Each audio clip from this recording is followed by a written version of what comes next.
মজার বিষয় হচ্ছে আমাদের যে রাজনৈতিক দলের নেতারা আছেন তারা অনেকে মনে করতেন যে পোলাপাইনকে আসলে রাজনীতি বোঝে, কিন্তু আজকে আপনি দেখেন পোলাপাইন কতটুকু রাজনীতি বোঝে।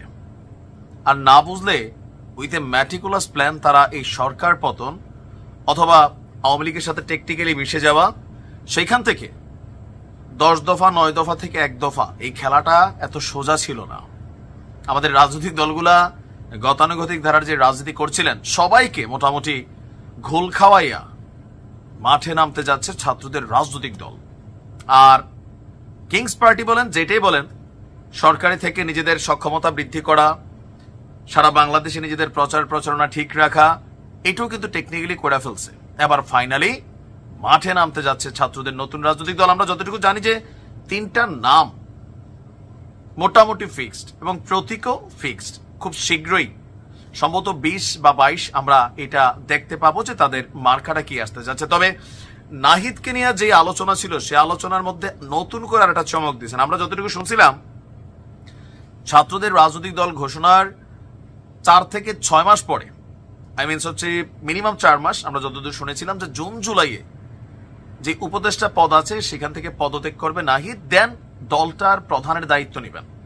সবাই এরকমই ভাবছিল, ইভেন নাহিদও অনেকটা বিষয়টা লুকোচুরিতে রাখছিল। কিন্তু আজকেই গুঞ্জন উঠছে সরাসরি যে এই মাসেই ছাত্রদের নতুন আপকামিং রাজনৈতিক দলের দায়িত্ব নিতে যাচ্ছেন উপদেষ্টা Nahid Islam as a politician. তখন আর ছাত্র জনতার নেতা থাকবে না, তখন হয়ে যাবে রাজনৈতিক দলের নেতা। আপনি যখন কোনো রাজনৈতিক দল করছেন তখন ছাত্র জনতার দল বলতে আর কোনো শব্দ থাকবে না, মানে নেতা থাকবে না, এটা রাজনৈতিক দলের নেতা হিসেবে আসতে যাচ্ছেন। আর ইতিমধ্যেই নতুন দল প্রায় গঠনের শেষ পর্যায়ে, ছাত্রদের মধ্য থেকে নানান বিশ্লেষণ সবকিছু চলছে, দেশব্যাপী তাদের আলাপ আলোচনা কার্যক্রম সবই চলছে। তো নাহিদের বক্তব্য হচ্ছে, আমরা চিন্তা ভাবনা করছি, আমি ব্যক্তিগতভাবে চিন্তা ভাবনা করছি, যদি মনে করি সরকারের থেকে আমার মাঠে যাওয়া, জনগণের থেকে কাজ করা, জনগণের সাথে কাজ করা বেশি জরুরি, মনে হয় আমি সরকার ছেড়ে দেব এবং সেই দলের প্রক্রিয়ায় যুক্ত হব। দলটি এ মাসেই মাঠে নামবে উল্লেখ করে তিনি বলছেন, আর কয়েকদিনের ভেতরে একটা চূড়ান্ত সিদ্ধান্ত সবাই জানতে পারবে। তো আমাদের গণমাধ্যমগুলো আপনার যে হেডিংস করেছে তাদের তথ্য অনুযায়ী বা সূত্র অনুযায়ী এই ফেব্রুয়ারিতে পদত্যাগ করতে যাচ্ছে উপদেষ্টা নাহিদ। আর আসিফ এবং মাহফুজ তারা মোটামুটি থাকবে। কেন থাকবে? দলটার প্রধান দায়িত্বে থাকতে যাচ্ছে নাহিদ।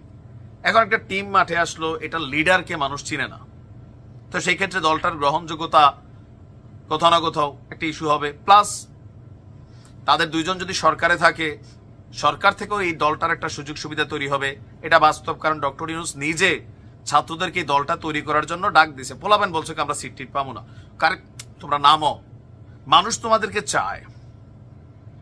আবার জামাত সম্পর্কে আজকে দেখছেন যে উপদেষ্টা নাহিদের কি বক্তব্য, ছাত্রদের বক্তব্য আস্তে আস্তে আস্তে চেঞ্জ হচ্ছে বিকজ অফ ক্ষমতা।